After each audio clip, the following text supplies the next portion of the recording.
जैसे अभी हमने बताया लुईस के प्रतीक के बारे में डेफिनेशन बताए थे, यहाँ नीचे लिख दिया गया कि परमाणु या अणु के संयोजी इलेक्ट्रॉन के प्रतीक के चारों ओर, संयोजी इलेक्ट्रॉन के प्रतीक के चारों ओर बिंदुओं के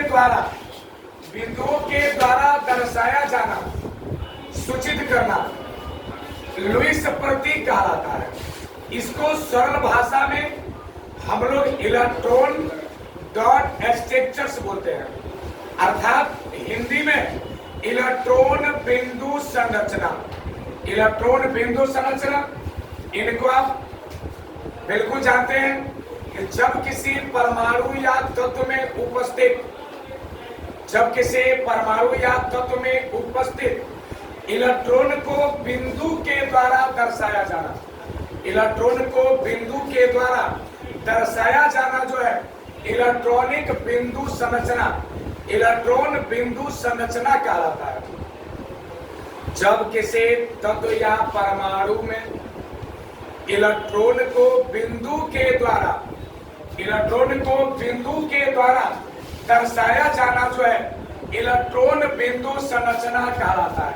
जैसे बोर्ड पर लिखा गया है, सोडियम को एक इलेक्ट्रॉन को बिंदु के द्वारा जो है दर्शाए। जितने भी एग्जाम्पल दिए गए हैं सारे के सारे एग्जाम्पल्स में बिंदु के द्वारा दर्शाए गए, और इन सारे जो एग्जाम्पल दिए गए हैं इनको इलेक्ट्रॉन बिंदु संरचना कह सकते हैं। अर्थात तत्व या परमाणु में इलेक्ट्रॉन को बिंदु के द्वारा दर्शाया जाना जो है इलेक्ट्रॉन बिंदु संरचना कहलाता है। अब देखिए लुईस प्रतीक का महत्व क्या होता है, तो लुईस प्रतीक का सबसे बड़ा महत्व होता है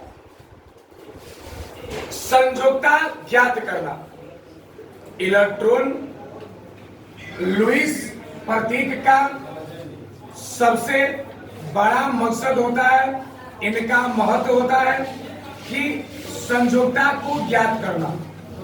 लुईस प्रतीक का महत्व में सबसे पहला चीज संयोजकता को ज्ञात करना। जैसे संयोजकता का मतलब ये होता है कि संयोग करने वाले तत्व या परमाणु।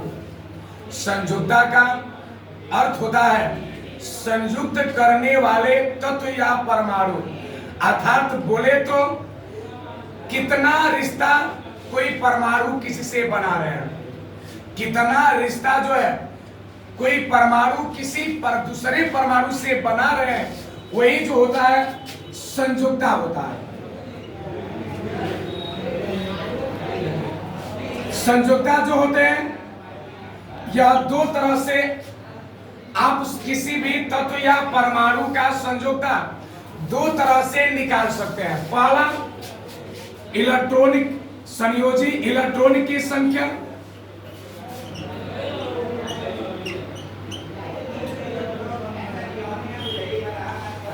पहला संयोजी इलेक्ट्रॉन की संख्या, दूसरा 8 माइनस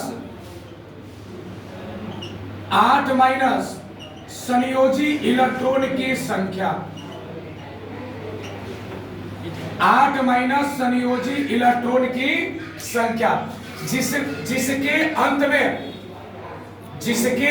में 1 2 3 होते हैं, उनको डायरेक्ट जो है बता सकते हैं कि उनका संयोजकता 1 2 3 होगा। जैसे सोडियम, इनका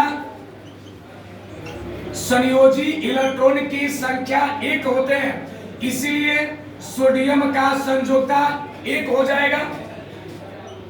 मैग्नीशियम का इलेक्ट्रॉनिक विन्यास करेंगे तो इनका 2 8 2 होता है, अर्थात इनका भी संयोजकता +2 होगा।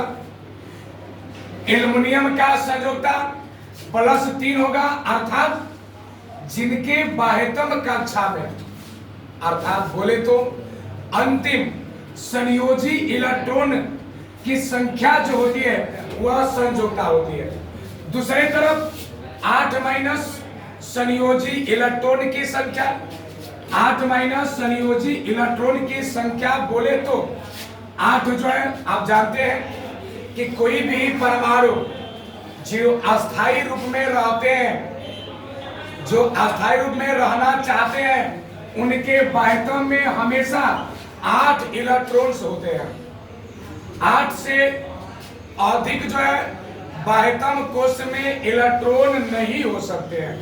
इसलिए जैसे मान लीजिए आपको निकालना है सिलिकॉन का, सल्फर का, क्लोरीन का, तो आप इस थ्योरी के अनुसार जो है निकाल सकते हैं कि इनका संयोजकता कितने होते हैं।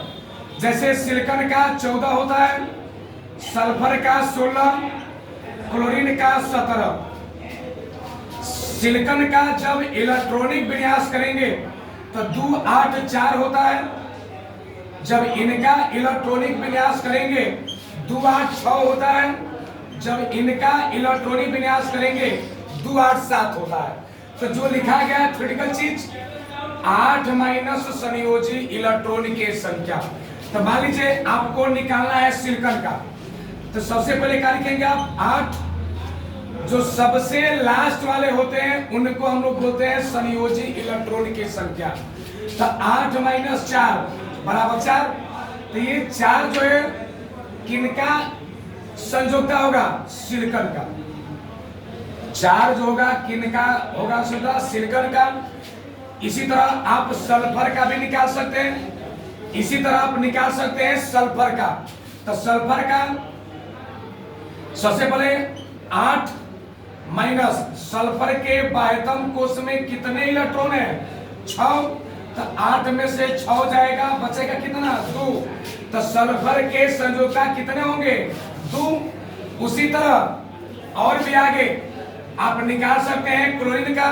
तो 8 माइनस 7 बराबर 1।